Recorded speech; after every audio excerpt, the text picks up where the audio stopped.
second chance. And when you get the choice to sit it out or dance,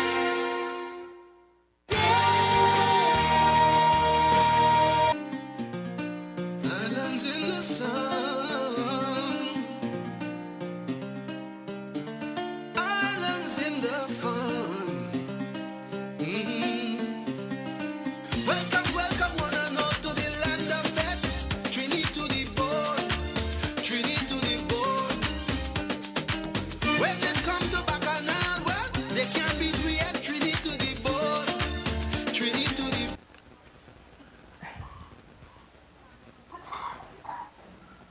Okay, good evening, everyone. My name is Sharon, and I'm one of Trevor's daughters. And for those of you who don't know, this is Jeremy, his son, and Stacy, his older, like she's waving. And Mummy's sitting up front here. First of all, some housekeeping. If you need the toilets, they're across there. We don't have any fire drill, and if we need to, the muster point is in the car park, so back out. So, good evening. Thank you for coming to our celebration of Trevor's, Daddy's, Coach's, or Ampa's life. The thing is, whatever name you knew Daddy by, we can all agree that he would have loved to be at this get-together because at Daddy's core, he was all about connecting with people. And in his own words, the football field was the church of his life. Now, Daddy loved all sport. I think some of you know that as well. And every day he would find some sort of sporting event to look at on the TV, which included snooker, recent Winter Olympics, and like most of us, he was a proud and embattled West Indian cricket fan. Football, though, was always life in its fullest sense, whether he was playing, coaching, arguing about it, refereeing, or supporting his beloved West Ham. And so it is very fitting that we are on these pitches today because this is where Daddy coached and played in his most recent years. And we reckon his last time that he did Sunday sweat here with some of you who are in the crowd was last year in November.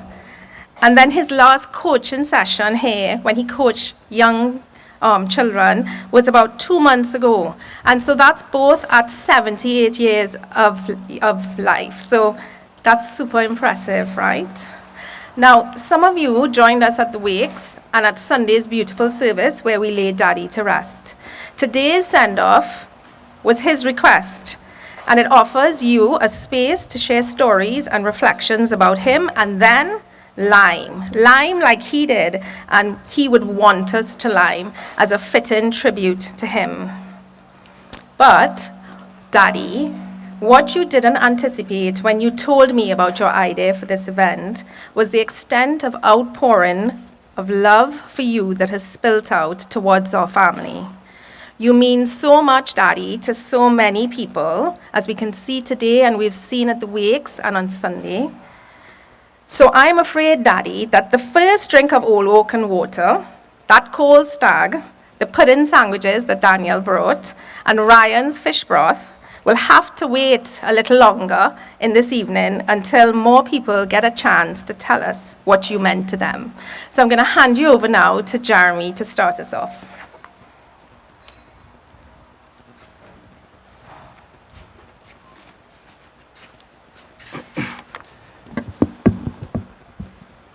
Thank you, Sharon. Before I jump in, I have to say thanks to the Evolution Gym team. I'm not seeing anybody here, but from Ray, the owner, Rondell, manager, Kevin, head of security, and the other team, as Sharon said, and the head of security was reminding me, Dad was one of the first people to play football here on this pitch, actually. And then it burgeoned into, well, actually 2 pitches were here, and then that third one there. And, so he's been here since the inception of this. So thank you guys for giving us the facility so generously to do this. I'm not seeing anybody here, but hopefully it'll reach to them. I also have to say thanks to all of you. This is an eclectic mix of people. It's people from all ranges of his life, and I hope we'll hear a little bit from different groups as we go through tonight. My reflection with you guys here and with Dad listening in, is on courage and kindness. These two values formed a central part of Daddy's life. He lived by courage and kindness. It's not all that he was about, but those two, more than anything, is probably what brings everybody here together today. I can always remember him reminiscing about life during his 20s and 30s, his 60s and 70s. And he would talk about camaraderie, the ease of getting along, the sense that people looked out for one another. And at the same time, a country that was finding its feet, standing up for itself with pride and belief. And maybe society was a little bit less complicated back then. Maybe trust came more easily. And I think that's what stayed with him, because in his own way throughout his life, he seemed to be trying to build, rebuild through each interaction. Never said it outright, is my observation of how he lived. Courage and kindness were not just values to him, it was a way to interact. They were tools that he used. Tools for building trust, for rebuilding trust where it was damaged or broken, and ultimately bringing people together. And you saw that in how he connected with you guys and people beyond here today. He had a way of showing up with energy, with warmth, with a genuine interest in whoever was in front of him. And there was a kindness in that, a way of making people feel seen, feel valued. It didn't matter where you came from or what station you held. Across our country, you could hardly go anywhere without somebody knowing Daddy or feeling like they knew they did, but certainly at the end of it, they would know each other. Whether it was a former student, a player he coached, or someone he helped along the way. Now, that might sound natural, effortless, but it isn't. Because most of us, if we're honest, we tend to hold back at times. We like to stay in our lane, mind your own business, bat in your crease, from a distance. It's comfortable, it's easy. But Dad made a deliberate choice not to. In the early to mid-80s, Dad was building something very different. He was focused on agriculture, and he had acquired a 72-acre estate in Mondo Nuevo, Talparo. Agriculture was his first vocation. He loved agriculture, for those who knew him. Then in 1985, his first heart attack hit, first because he had another one. He had to go and get quadruple bypass, and he headed to Ottawa, Canada to do that. And back then, that was quite a novel procedure. You know, open heart surgery was something very brand new to be done. And I guess for those looking on, probably thought, surely that means at that point in time that he'll have to tone down the intensity of his life and, you know, do things that were less stressful, as it were. And nobody would have questioned if he had chosen a quieter path. He kept going, and he went into teaching, his second vocation. That decision, as simple as it seems, sets the tone for most of everything else that followed. Again, why you guys are here today. Because from there, he didn't go through the motions, he got involved. As a teacher, he invested in students with patience, with energy, with kindness, that made learning something students wanted to be part of. And we see that now, because we meet his past students everywhere. Some of them are in this crowd right now, and in the most unexpected places. There's always the same reaction: warmth, respect, willingness to help, returning the energy that he shared with them. Even in his final days at the Mount Hope Medical Complex there, we encountered two former students, and immediately they were able to recollect the experiences that they had with Dad, and the energy that was there, the engagement, it certainly buoyed them, and it was something positive in their life. He used to say, what you do in practice, you'll repeat in the game, real life. So give it your all every time. Everybody who played football with Dad in or around would have heard that time and time again. And he aspired to that in his life.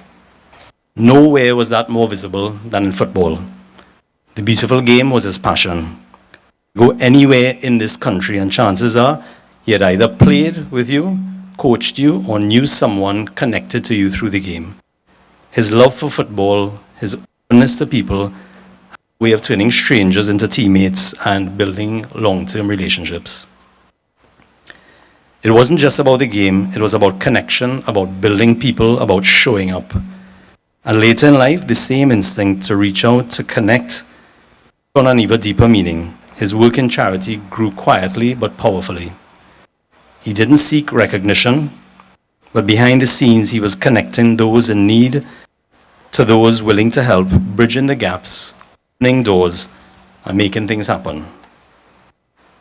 Kind of work requires organization, yes, but more than that, it requires kindness, the willingness to care about someone else's situation and to do something about it.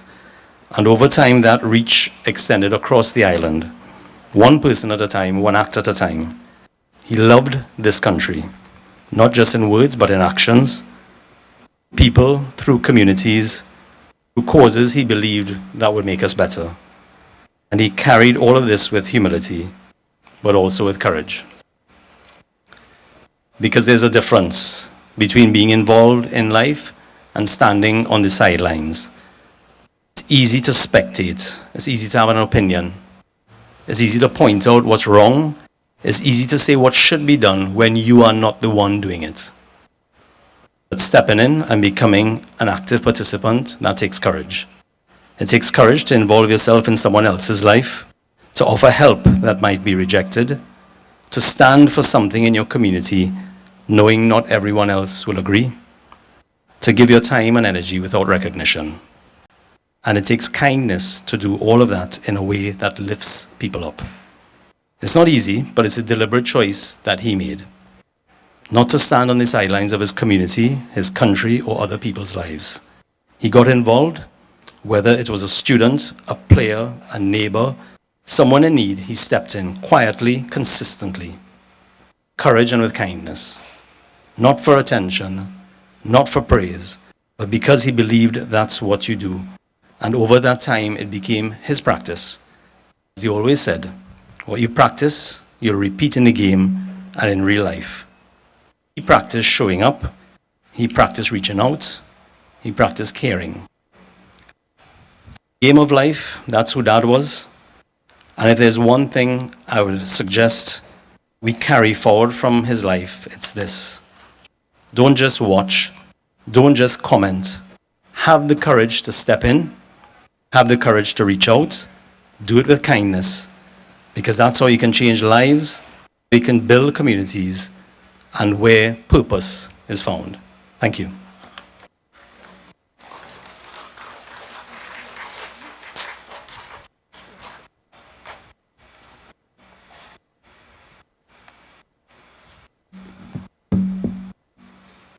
Thank you, Nikki. That's so beautifully said and really encapsulated Daddy and his attitude. A few people have indicated that they wanted to speak. Can I invite you to just come to the front and then we'll just take it in turn. So I can see some of the people, Roxanne, if Arnold is here, Hazel. Arnold, do you want to come up?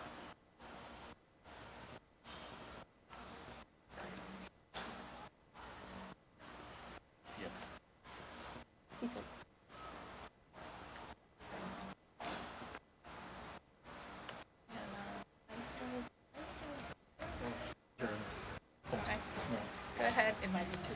That's okay. Hi, good evening, everyone. Just stay up.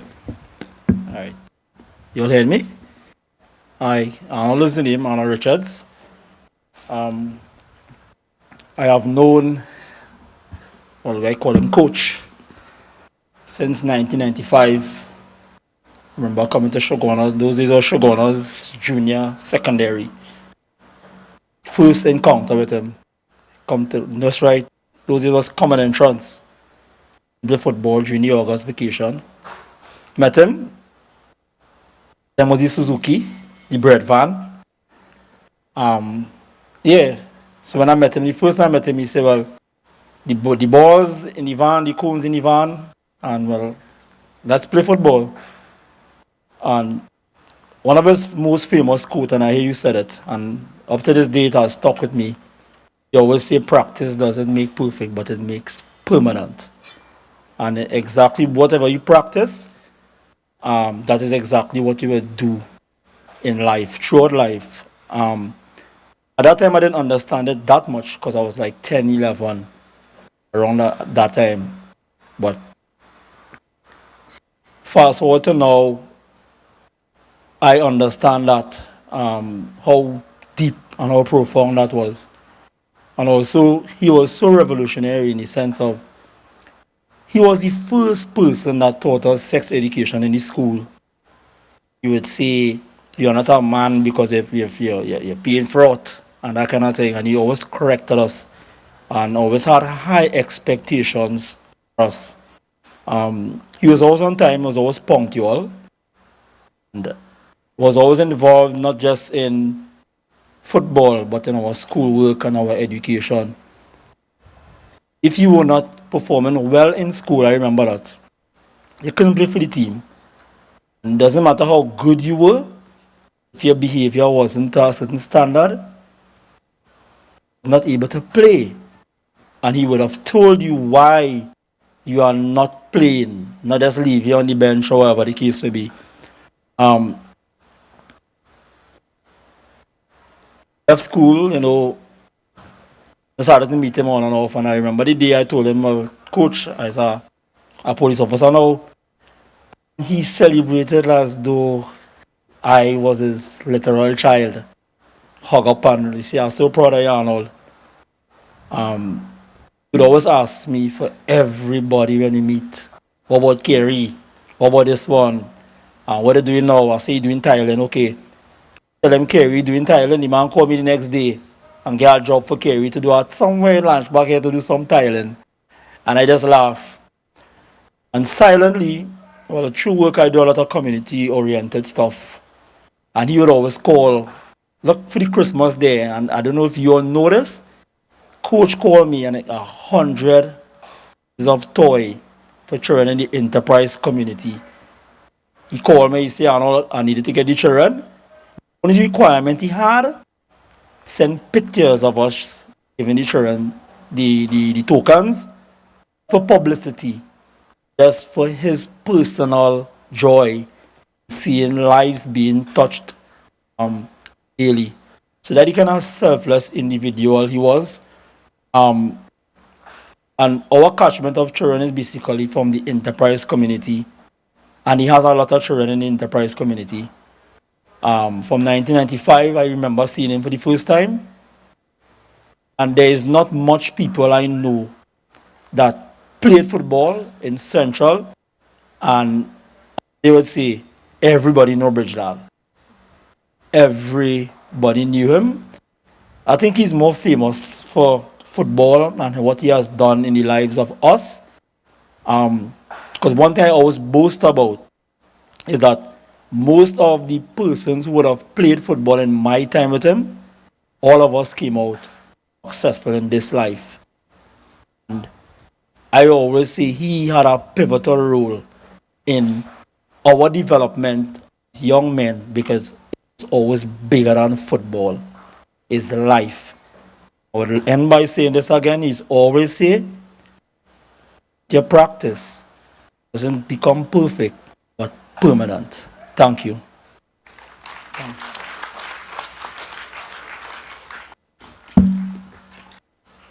Thank you. Sir? Zal, do you want to come up?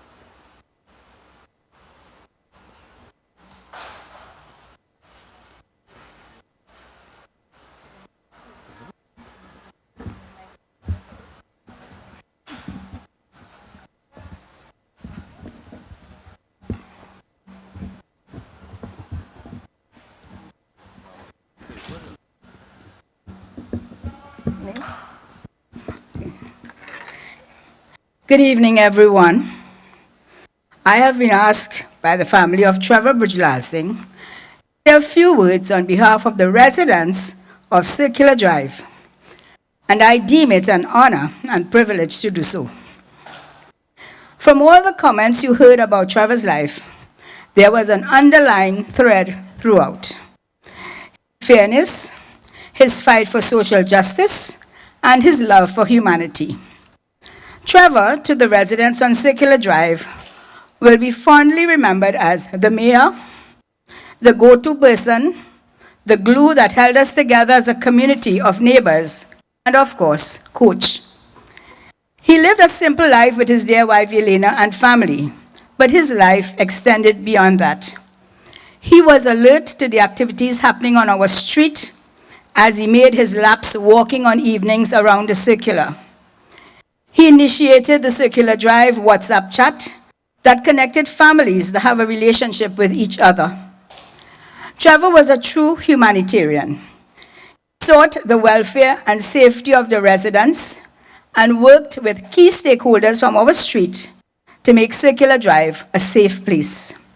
When he saw our young children learning to ride their bicycles on the road, he initiated a plan to have humps placed on the road so vehicles would not be speeding and our kids would be safe.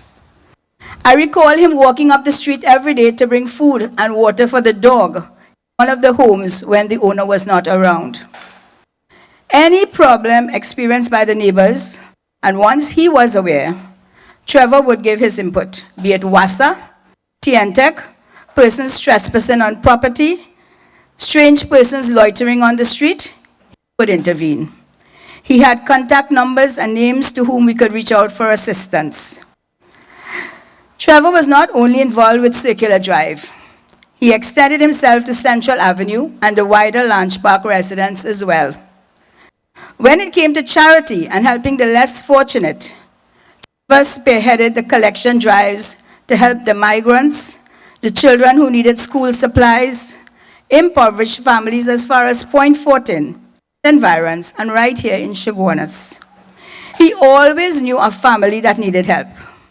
He touched base with almost everyone on Circular Drive, and many of us responded to his requests for help. Trevor had a special touch and connection for the youths, particularly in the sports arena. He not only coached the physical sport, but he guided and coached the youths to develop life skills. And what about his green thumb? He had so many plants, and he took advantage of the empty lot at the back of his home to grow vegetables. The neighbors can attest to his generosity when he shared the produce from his garden. As you walked past his home, you would see Bodhi, tomatoes, same, all thriving healthily on the fence. Trevor's passing is a huge loss to us, the residents of Circular Drive. He will be sorely missed. We will miss his walks around the circular, his input on our WhatsApp chat group, his advice, his kindness, his leadership in our community. Trevor has lived a life that Jesus wants us to live in that great commandment. Love the Lord with all your heart and love your neighbor as yourself.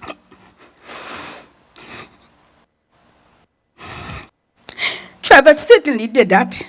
He loved his Lord and he loved his neighbors on Circular Drive. Rest in peace, Trevor, and may God bless us all for knowing Trevor Bijlal Singh. Thank you.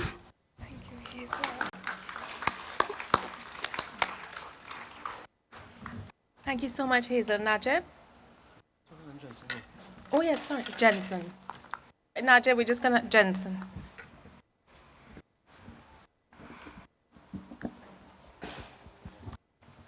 This way.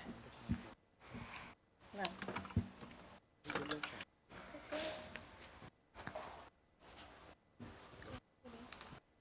Grandpa was one of the best grandpas. Teacher, well, not my teacher, but coach also. Taught half of Trinidad. Well, I don't know half,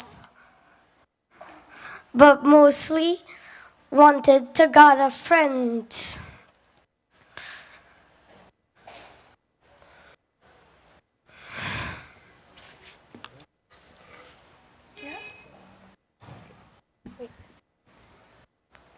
But had a kind heart. Inside that heart was the kindest person on earth who probably ever walked earth with the kindest smile.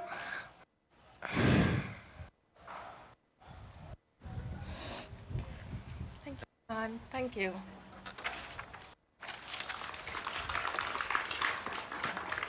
Najib?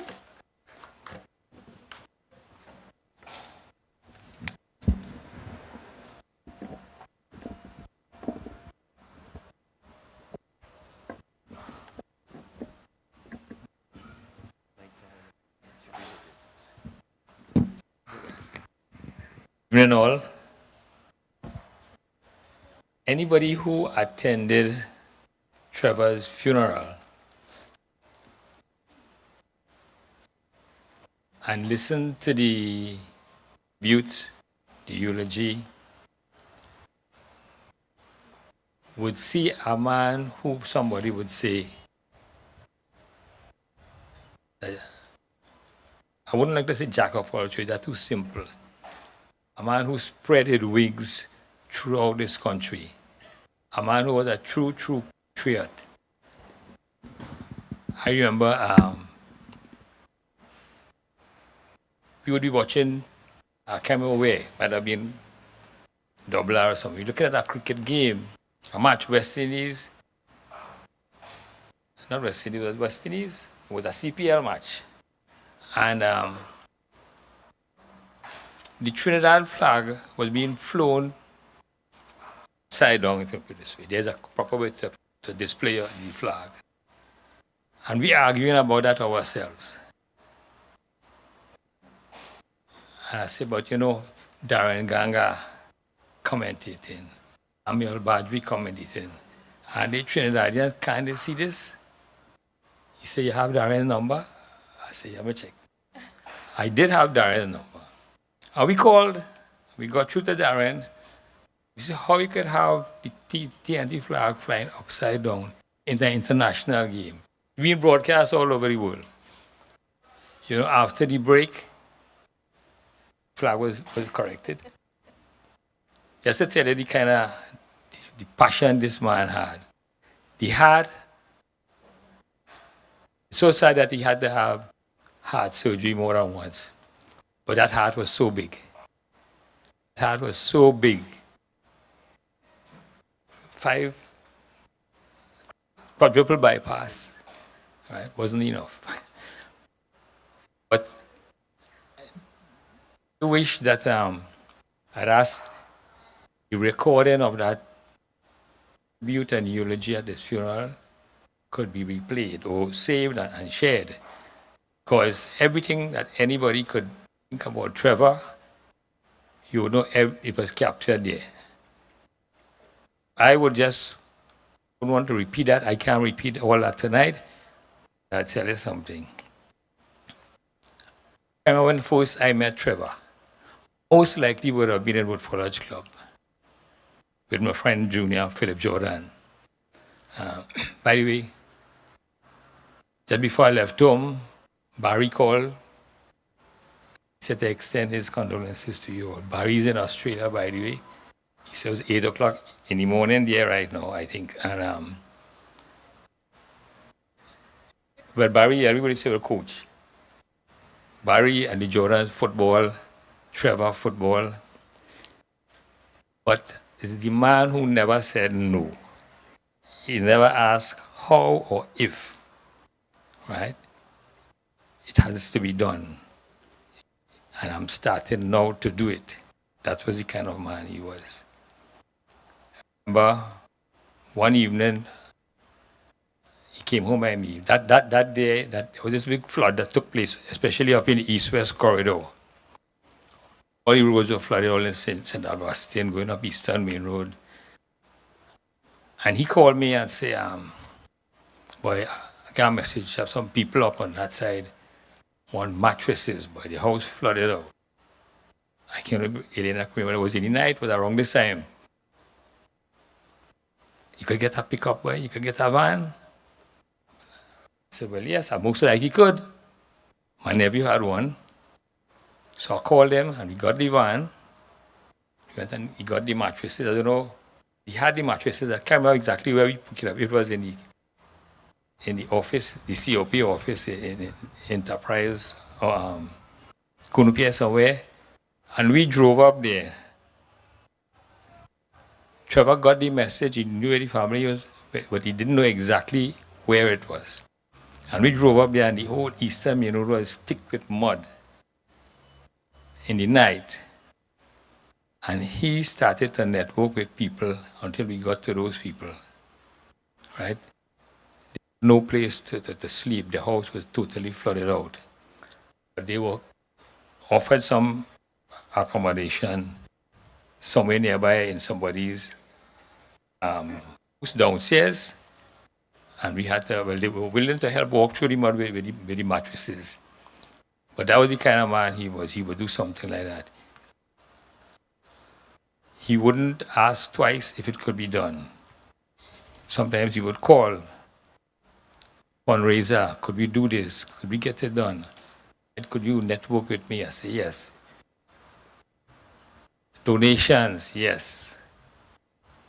He even came home or called me one evening and asked for a pair of sneakers to fit a girl's size, 5 shoes, because she didn't have that to complete her uniform.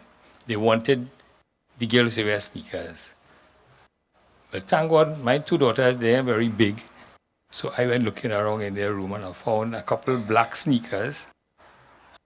So I called him. I said, would this work? He said, that'd be perfect. And he took it.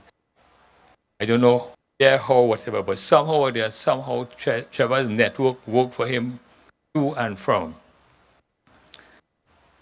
But there were 3 things. From the sport, we go cricket, we go football together. He wouldn't argue about the game, He would argue about the players' skills, their discipline, and the team. I was never involved in politics, but he got me to join the Congress of the People because knowing him and knowing the kind of man he was and his passion for his country and his patriotic work, he was joined. On principle, we would ask questions that this organization or whatever we did, however we did it, to focus on the people of Trinidad and Tobago, not on the party politics, not on the divisive politics, but the politics that could deliver what is needed in this country. And that was the kind of people we wanted. And on a matter of that, he wasn't in Trinidad when they had, I would say, the so-called merger or the accommodation, which I personally was not in favor of.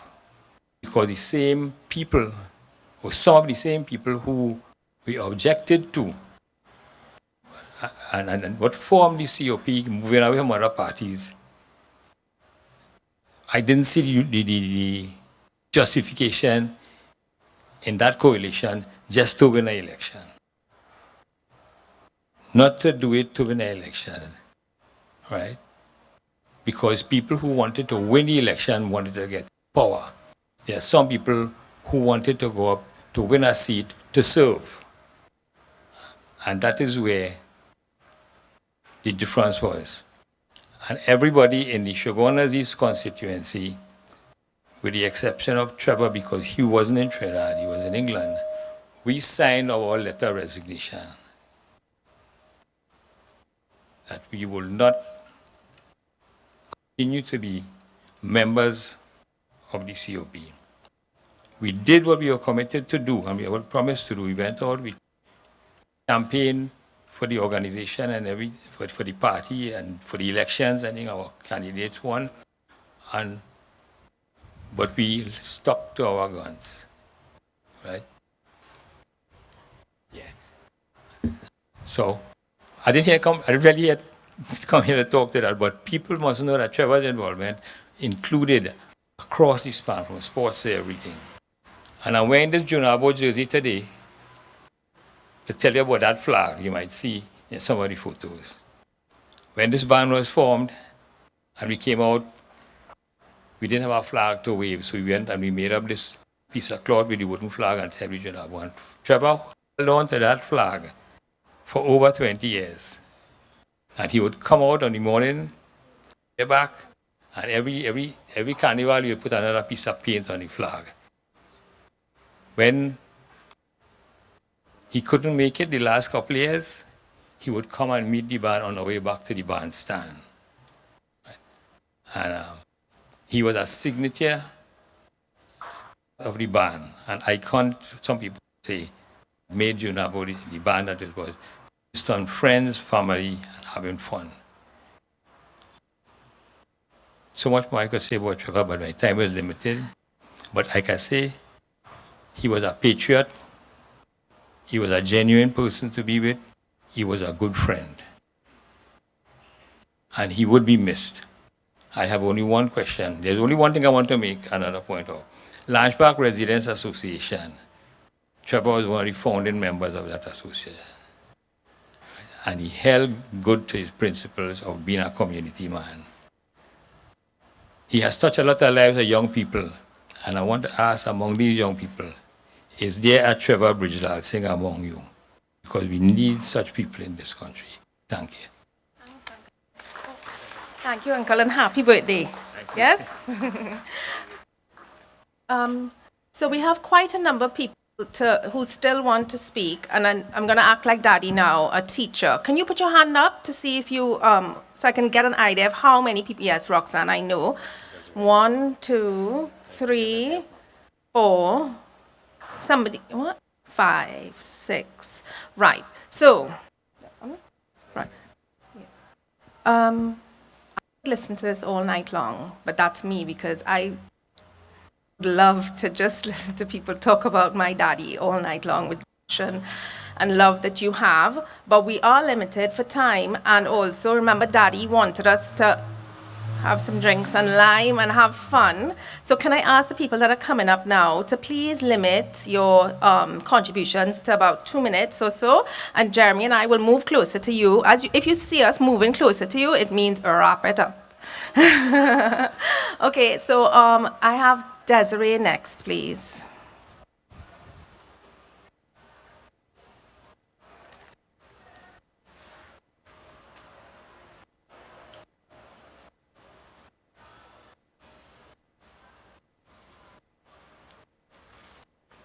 Good night, everyone. I have known Mr. Bridgelal Singh for quite some time. I was the caretaker for Stacy kids. They were babies. I know they get big now, right? So that's how long I know the family. And after that, Mr. Bridgelal Singh kept in contact with me. One time he called and he asked, "What are you doing now?" I said, "Well, right now it was August." I said, "I'm having a children's camp in the Price of Bible Church." Mr. Bridgelal Singh surprisingly showed up, and at the time he showed up, we were singing without music. You wouldn't believe Mr. Bridgelal Singh walking straight in the church, straight to the trap set to give us music, and he cannot play.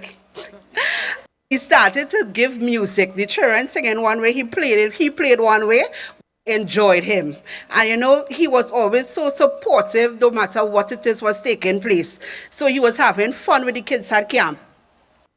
After that, some years, he started a hamper drive at Crown Trace, right? Always providing grocery stuff for people who was in need, who was so grateful to him. Right? Sometime last year, I had a cafe in a secondary school in the East. And he called me last year and he said, "Desiree, how the cafe going?" I said, "Mr. Bridgelal Singh," I said, "I lost the cafe." He said, "Oh," he said, "where you at?" I said, "At home." Before the phone could hang on, Mr. Bridgelal Singh in front my gap with groceries, with chicken, with everything. He said, "This is not a giveaway, this is for you for home." I said, "Thank you, Mr. Bridgelal Singh." You know, the last time I saw him was December last year here. He said, you know, he and his wife was talking, and they said, "We know grocery is important, but you have bills to pay." So he called me and he said, "Where are you?" I said, "Mr. Bridgelal Singh, I'm home." He said, "Okay, I'm outside." When I go on outside, you know, I envelope with some cash, and he said, "Desiree, you go pay bills." You know, and what I admire about Mr. Bridgelal Singh, he did not care about hair type or your skin color. He just loved people on the whole. He had a heart and a compassion for people. You know, and I admire that about him. You know, today I had a very important exam for a course that I am doing. And I called the school and asked if I could get exempted from this exam for next time. They said, this is a family member. I said he is not blood, but he's definitely family. And you know, on behalf of Trevor'S, I want to say thanks to the family members for sharing Mr. Bridgel Singh with us. You know, he was, sorry. I just, thank God for him and for his kindness, and I pray, that his legacy will continue. Thanks, Desiree. Roxanne?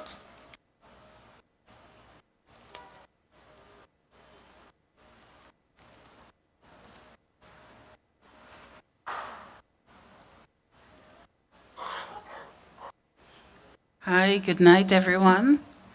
I just want to say thank you to the family for including me in this event. Good night to dear Helena, to Stacy, Sharon, Jeremy, and all the family members. Trevor, I met Trevor in, I think, 2011, 2012, when I opened a home for girls in the Enterprise area. And he has been with me constantly ever since. The home has since closed, but I'm a social worker with the police service. So I meet people the worst day of their lives. Who does the counselor turn to when they need resources? Because we all know that to go through the red tape and the bureaucracy, the people would not be served. I call Trevor. I have this family. So. Rox, I'll call you back. And I'm telling you, in the hour, he will call me back. We have this, we get that, we get a bed, a fridge, Rox have a stove, we have mattresses. How are you getting it? I say, well, Trevor, I don't have no truck, Right, I'll call you back. Right? And is Lupino, Trevor has served this country in ways that people wouldn't experience it. Hundreds of people throughout this country. Right? I'm a trauma counselor. The entire country, the crisis team lead. So when we have crisis throughout this country, who do we call to? We all have to have a heart like Trevor. We all have to access the Trevor within us. We can't wait for the youth to come to grow into this. We all, through knowing him, have to assume that heart. Right? There are people within your community. Start small. Start within your community and spread out and have that heart for people. Other people who before me all saying the same things. We cannot just let things happen. Too much things happening around us. And Trevor Dobong, he didn't want to do it. He didn't have to. But there was a need and he answered that call. So we all have to answer that call. Just thank you to his family for lending him to us. Because I now realize, I said, well, this man was real busy. Yeah, he was well busy. So just thank you for including me. Thank you for sharing him with us. And we all have to have heart like Trevor. That's what we have to inspire to. Thank you, Sharon. Thank you, Roxanne. Navin?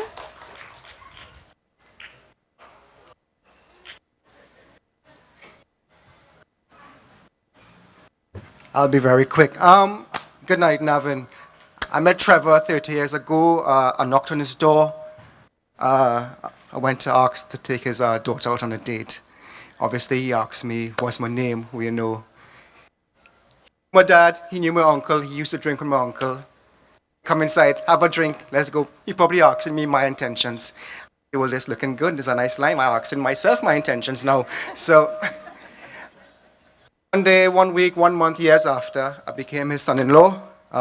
Trevor's a fantastic. He is one person who probably knew everything about life, science, math, technology, everything. And then he discovered WhatsApp and Facebook. And, and he would send me these WhatsApp images and videos on one group, and send it on our next group, and send it directly to me. I said, Trev, look, again, all this data, it'll clog up my phone, it'll clog up your phone, He said, now that's true, what to do, whatever. Just send me one message or don't send me at all. I said, all right, I'll stop. Next day, still messages, still coming through. Week after, he called me saying, Nav, but the phone not working. Anyway, I just want to say he's a beautiful, fantastic soul. I mean, I'm speaking from my family as well, the Sankasings and the Hossains, and they all love him, and they don't love much people. I'm just joking. But no, but he had impact on my family full. So thank you. Thanks a lot. Thanks, ma'am. Ryan?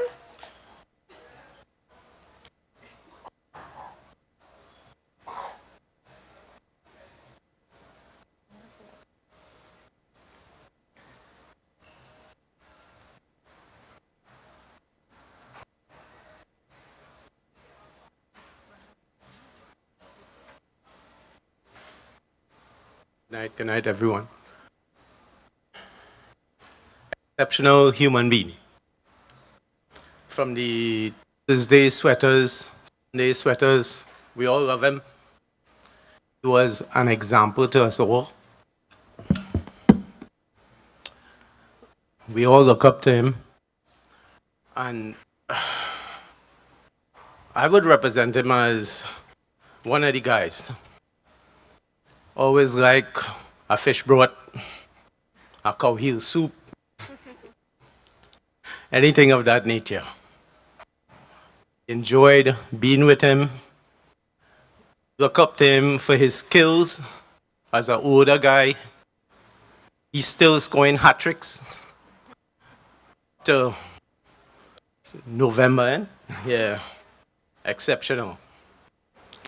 And we'll all remember and love him. Thank you. Amar?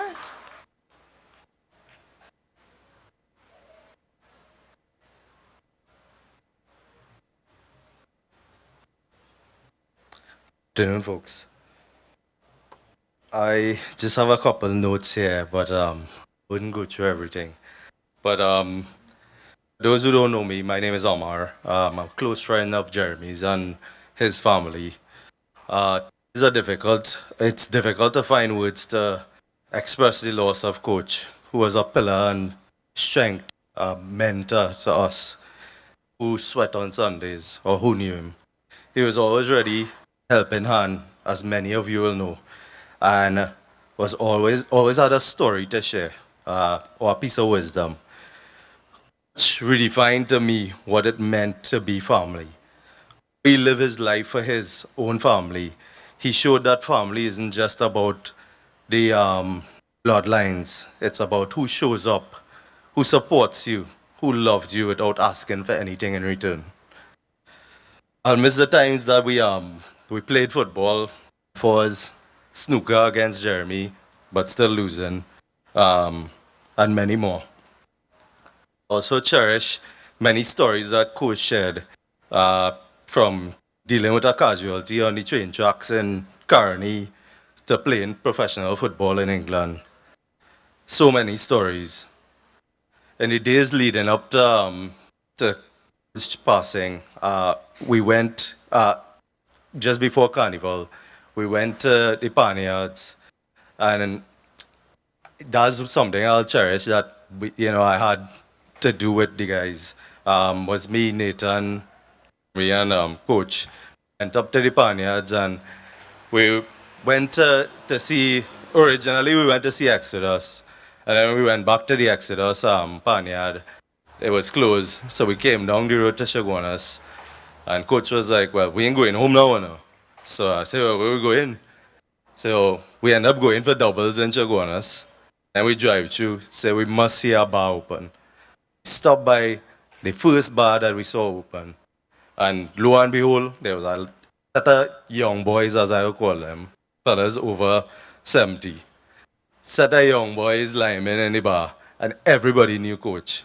Nathan could attest there that was an epic experience. It was really nice, a really nice evening.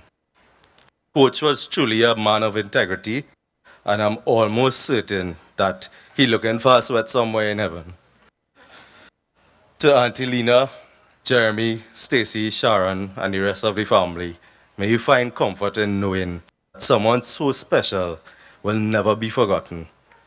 You are surrounded by the love and support of all of us in this time. Thank you. Thank you, Amar.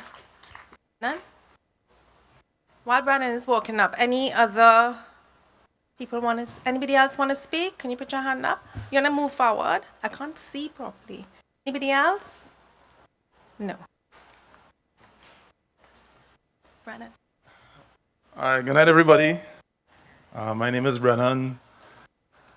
It's been a hard week.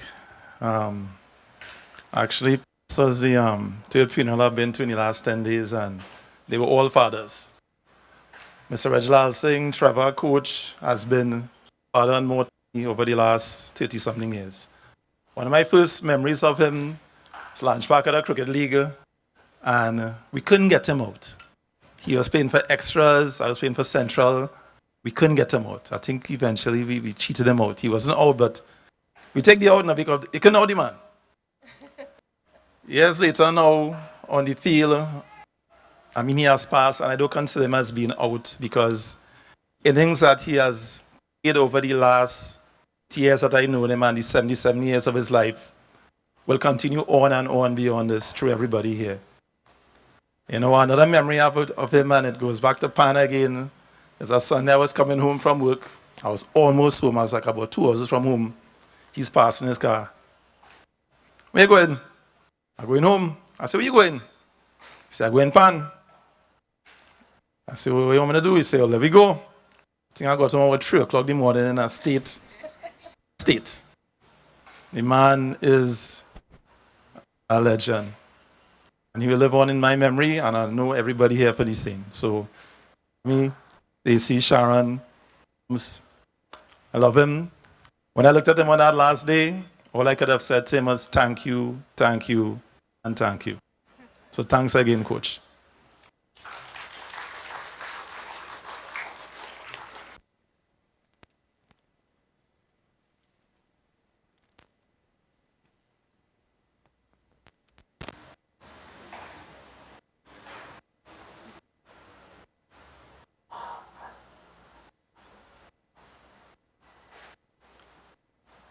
Good night, everyone. I'm prepared to say anything, but it would be remiss of me if I didn't say something tonight about Trevor Bridgelal Singh. One of his cousin's daughter, Carrie, is there, and I thought she would have been the one to say something, but she isn't prepared. Now, Trevor he had 10 cousins, and my wife was one of his cousins, so that's why I'm here to say something. And Trevor was the magnet amongst his cousins. They loved him, and they all gravitated to him. Even my children, my grandchildren, whenever there's a function, everybody was around Trevor. And we, the other old people, we in the back. And Trevor would have them laughing, all sort of jokes and all sort of things.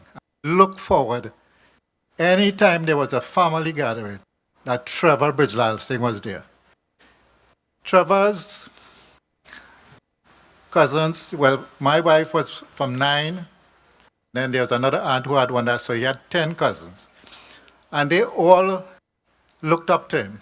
Boys, they enjoyed his company, Pan and so on, and the girls loved Trevor because as teenagers, Trevor would be the one when they go to spend holidays, take them to what you call house parties. Those days was Dutch parties. And my wife would even remember that Trevor took them to a party and her mother found out. And found out, they said, party by so-and-so. No. They went and they pulled the girls out and they said, cool. Trevor, they loved him for entertainment and the love he showed for them, and they always enjoyed him. And as I said, Trevor was the magnet in the family. Everybody loved to get around him. We had lots of times from Caracas to Granville to Mayaro to Toco and then Tobago, Scarborough to Charlottesville and back to Englishman Bay, which he loved. Spent lots of times with him on holidays and road trips and whatever. I have known Trevor since I got married into the family, and that would be 54 years. Got married 1 year before him. So we shared a bond, Sharon and everybody. And tonight, on behalf of, I would say, the Bridgelal Singh girls, there's his cousins, his aunts, his uncles, on that side of the family. We will truly miss him, and may Almighty God bless him for all that he did during his time here, and may his soul rest in peace. Thank you. Thank you, Uncle Ray.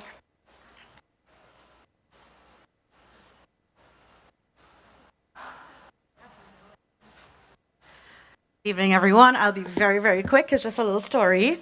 So I am Noah Hart's mom. He was one of his, I guess you should say, bowlers from just a couple of years ago. So I know Coach through Miss Stacy and, of course, through football. So I have a little story. When my son was about 3 or 4 years old, of course, every little boy wants to play football. So Coach came highly recommended, and I got his number, and I spoke to him. And I said, okay, my son is about 4 years old, he only wants to play football. He said, sure, no problem, meet him on, I believe it was in Lange Park, field that they used to play. And I told my husband, okay, I made arrangements, so. So he took him, and, just like any mother wants to see pictures and videos of their child playing football and all of that. So I was like, okay, it looked like he's having fun. Later on now, in the next day, Coach calls and says, hey, I was looking out for, your son and whatever.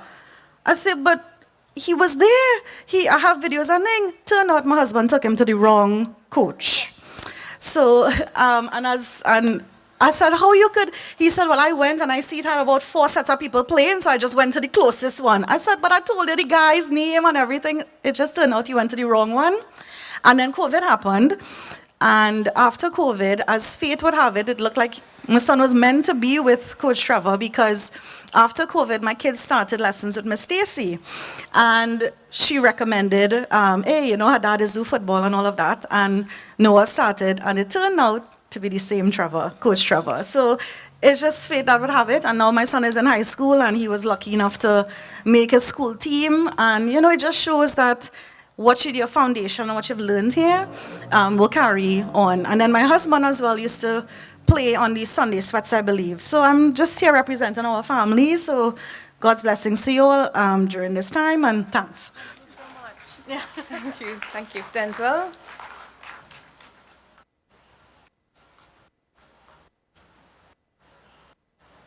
Good night, everyone. I'll use 2 minutes only. I know him as Mr. B from a very long time ago.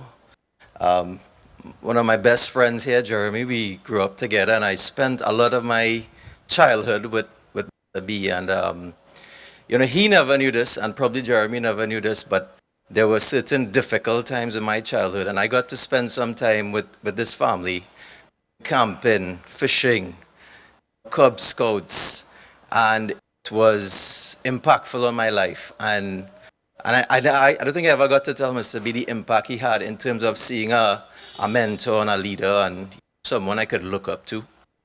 And I just want to say I appreciate that, and I thank God for your family and him in particular. And even as we got older and we started back coming here, I'd be telling them stories all the time and keep giving them updates on all the people that are passing. His friends who used to play football with us and cricket. And I never thought that he would go one day, but it was a pleasure and an inspiration doing Mr. B. And I just want to say that I'll miss him, and he was a great man. Thank you, Denzel. Omar?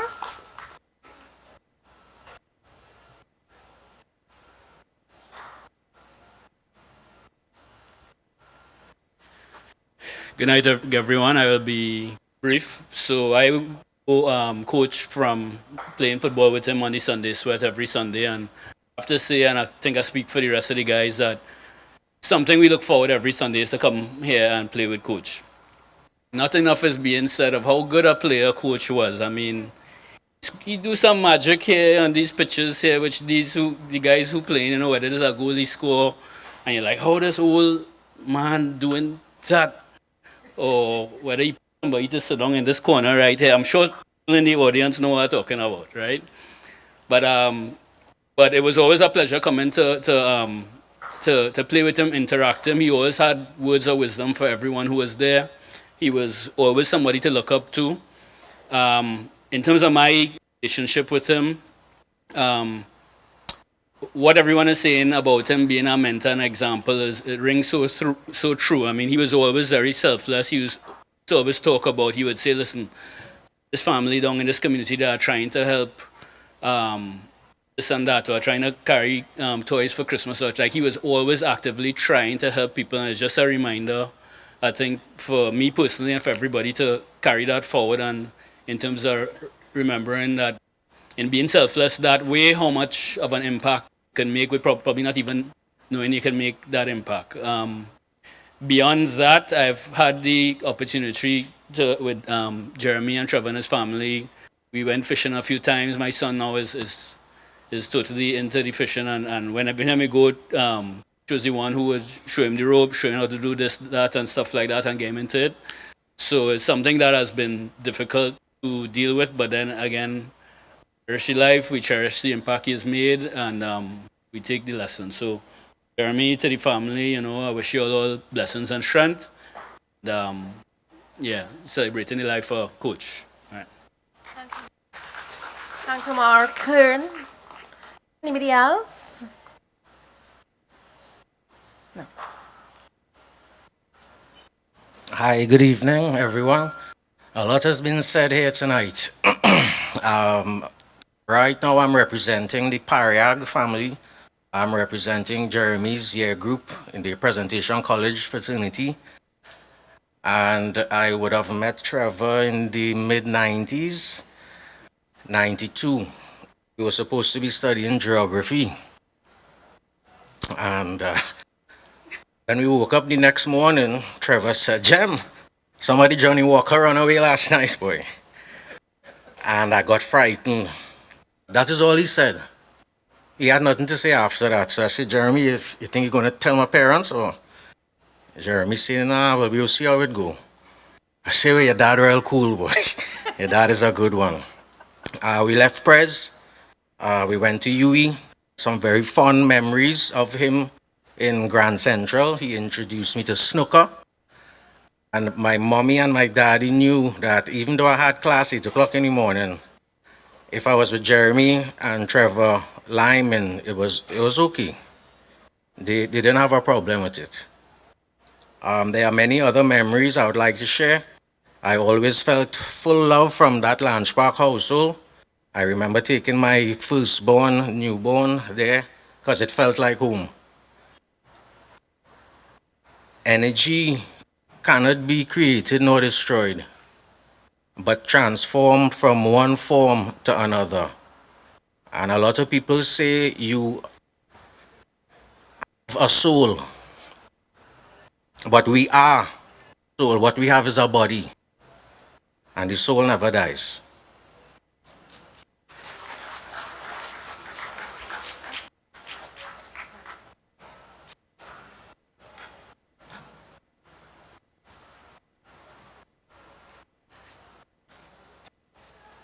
Good night. I'm Carol. I know Stacy very well, so I had 2 encounters with this gentleman. The second one was around the pandemic. I was involved in a charity, and I gave out all my hampers. And a young woman called and she said she needed a hamper, and I hadn't one to give her. And I sat and I say a prayer, "Lord, send somebody to bring a hamper."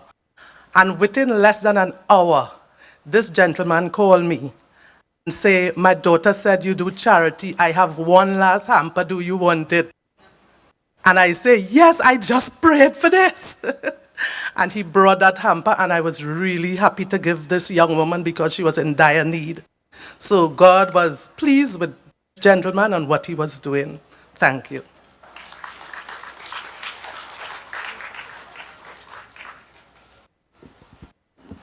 Okay, thank you, everyone. That we went on a bit longer than we expected to there.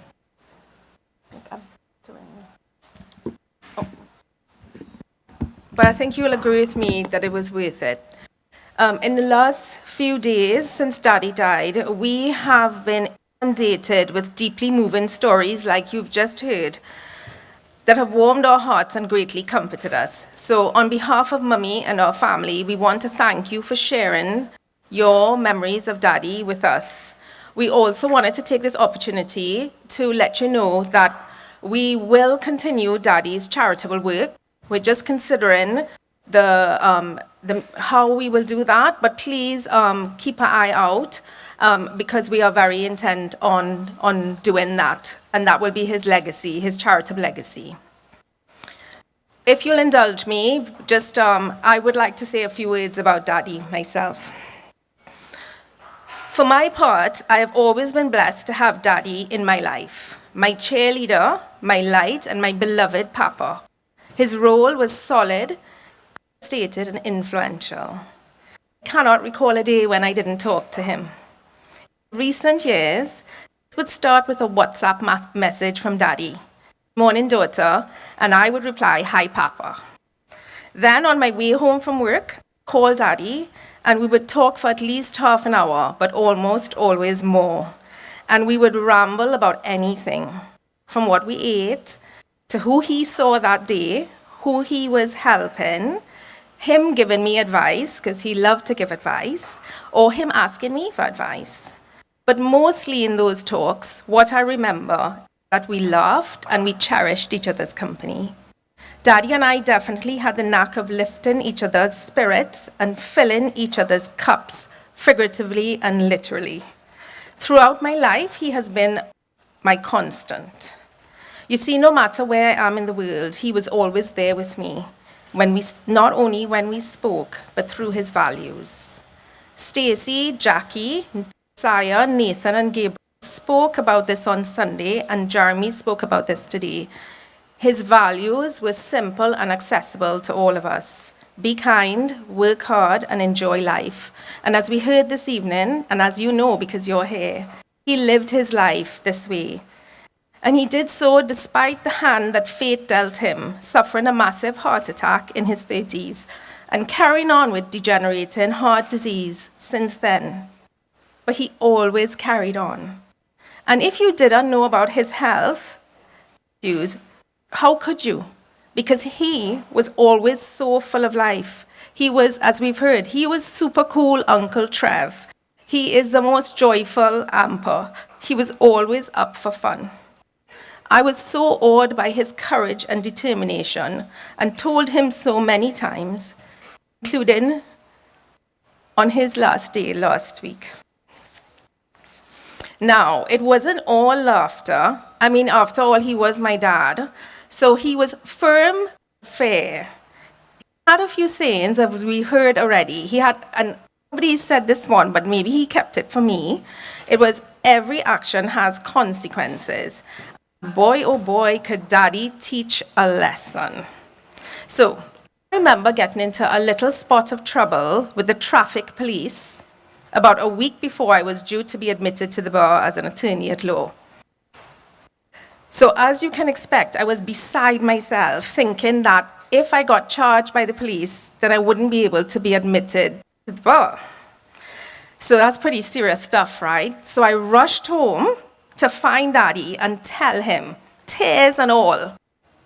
He listened calmly to me, asked me, did you do what you're being accused of? I said, yes. And he said, well, every action has consequences, and left me to sort it out. Now remember, this is a well-connected man. He could have picked up the phone and called in favors with the police, or he could at least given me some advice, but he did not. And I can still taste the despair I felt when he turned his back on me and walked away. Needless to say, I found a way to sort it by facing the music. And I'll never know if he was only bluffing and he would have stepped in if I didn't. It was his way of teaching lessons. The last few months have been tough ones for Daddy. Our messages to each other reflect that. In one exchange, I egg him on, saying, "Daddy, this is not the end." He replies, "There will never be an end between us." Truer words have never been spoken. And Daddy, know that when it comes to your family, that is the case. You are embedded in us all. It's in Mummy's strength and dedication, care and adoration that Stacy, Jeremy, Fiona, Navin, and I raise your grandchildren with, in the way we act with kindness and stand up for what we believe is right. Every smile we smile. The way Jessie lights up a room and our hearts and is always ready for a line. Sire's understated personality, rooted in dedication to family, fitness, and a pursuit of fairness.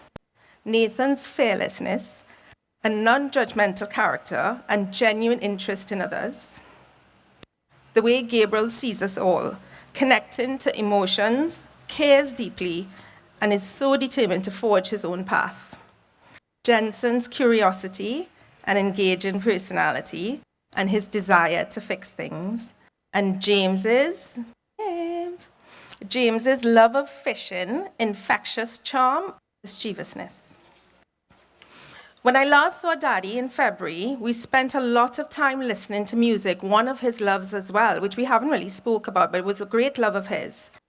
And he and I decided to create a playlist so that when I went back to England, we could play it together to remind ourselves that we will always be together. So I asked Daddy, what should I name this playlist? And he said, name it Carry Me, because you are carrying me now. That was a statement he felt to be true of us all at the time. He felt that way chiefly about Mummy, his forever love. That's how he saw it, that we were carrying him. But for me, even then, and forever and always, Daddy, it is you who raised me up in every sense, and I am eternally grateful that you were my papa. Rest now, my sweet Daddy. Thank you for being you.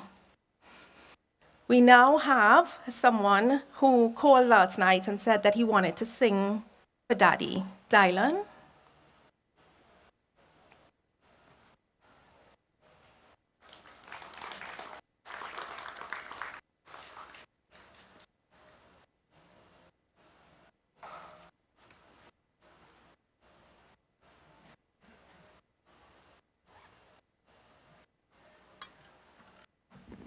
That's a very long walk from there, but yes, good night, everyone. To say a few words. Coach, a man of love, based on all the accolades that we'll share tonight, he's a man who loved his family, he loved his community, he loved his country. But I believe in the legacy that he would leave behind would be that of really respecting and honoring people. And to do that, there's a level of humility that you need to have to honor and respect people. And Coach always placed himself in a position to lift others up, to raise everybody up to more than they can be, at the risk, I would say, of remaining humble and at a lower level, if you want to put it that way. But in doing so, became a more extraordinary man, a man who we all saw in the light of greatness and of valor and dignity. So tonight, I really hope that this song blesses you. And this song I want to dedicate him. He always loved to hear me sing, and he would always encourage me and lift me up more. You know, go do something with that voice. He always be saying.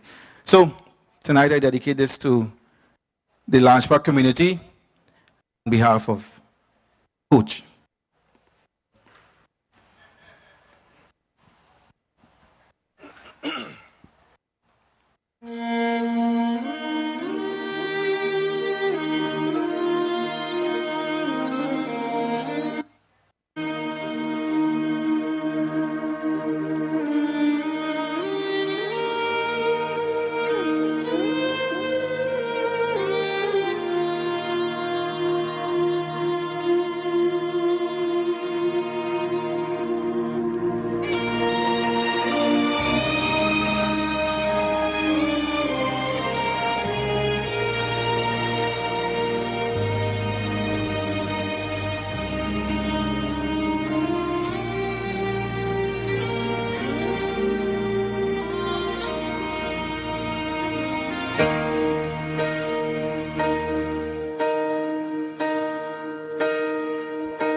When I am down and oh my soul so weary, when troubles come and my heart burdened be, then I am still and wait here in the silence until you come and sit a while with me. You raise me up so I can stand on mountains. You raise me up to walk on stormy seas.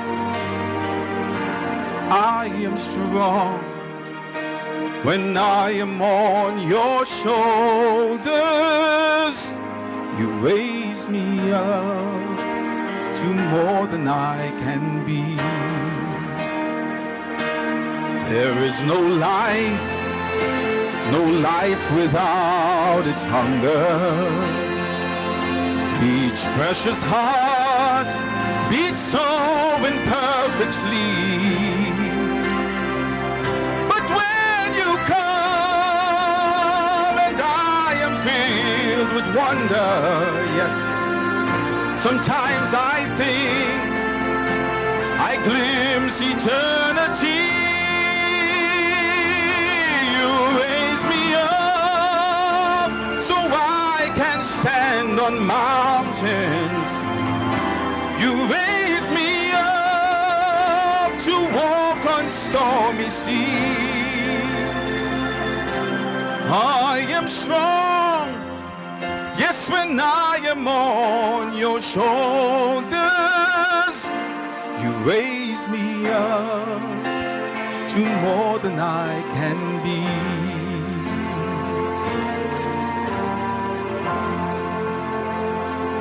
You raise me up so I can stand on mountains. Yes, yes, you raise me up to walk on stormy seas. I am strong, yes, when I am on your shoulders.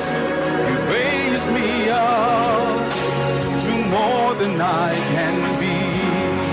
Yes, you did, Coach. Yes, you raise me up so I can stand on mountains. Oh, you raise me up to walk on stormy seas. I am strong, yes, when I am on your shoulders. You raise me up to more than I can be.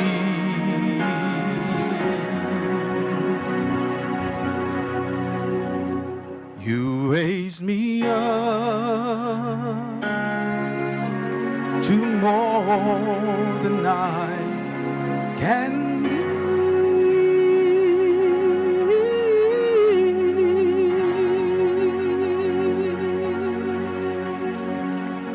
Thank you very much, and God bless you.